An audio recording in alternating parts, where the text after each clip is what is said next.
ज्ञानाच्या अधिष्ठान भक्ती आणि भक्तीतून ज्ञान प्रकट होणं ही प्रोसेस आहे परमार्थाची.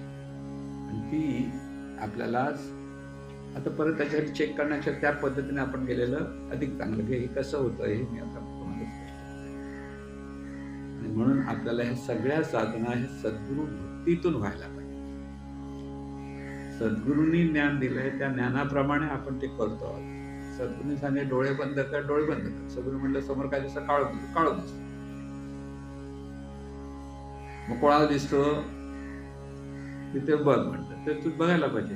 आपण नाही काळो का दिसतो, बघायला मिळत नाही. काळो का कोण बघतं विचारलं तर जाणार लक्ष. म्हणून विचारातून भाव येतो. कोण पाहतंय, तर पाहणारी ती जाणीव आहे. हे त्याचं उत्तर. पाहणारा आहे.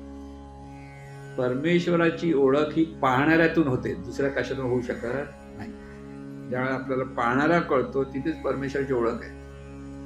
त्या ओळखीतून मग आपण म्हणतो तो सर्वत्र काय म्हणतो. परमेश्वरामुळे सगळं जीवन चाललंय हे परिणाम रूपाने आपण लक्षात ठेवतो. परमेश्वरामुळे पंचमहातत्व निर्माण झाले, विश्व निर्माण झालं, हे परमेश्वरी शक्ती म्हणजे. पण परमेश्वराला अनुभवायचं असेल तर पाहणाऱ्याला अनुभवता आलं. पाहणाऱ्याला अनुभवलं की मग तो सर्वत्र आहे अनुभवतोय. कसं आहे, पाहणारा आहेच, तो दिसत नाही, कळत नाही, समजत नाही, पण तो आहे आणि तोच पाहतोय. ही म्हणून स्वसंवेद्य असा शब्द होता की जाणीव पण स्वसंवेद्य आणि परमेश्वर पण स्वसंवेद्य. स्वतःला जाणू शकतो, त्याला वेगळेपणाने जाणता येत नाही. वेगळेपणाने जाणतो ती सगळी रूप असतात आणि तेच होऊन तुम्ही जेव्हा जाणता स्वतःला तर ते स्वरूप असतं. स्वरूप हे स्वसंवेद्य आहे. रूप हे वेगळेपणाने जाणणारं असतं. रूपाला वेगळेपणाने पाहता येतं, स्वरूपाला वेगळेपणाने कधीही पाहता येणार नाही.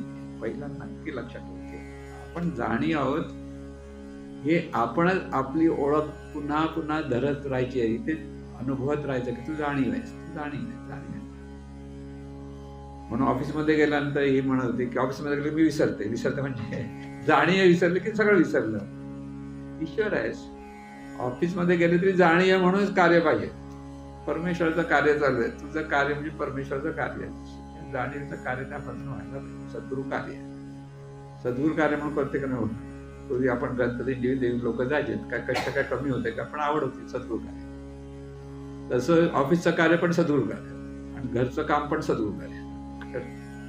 असं ज्या होतं त्यावेळेला त्या कार्यामध्ये तत्परता येते आणि प्रत्येक कृती ही सावधपणेच करायची.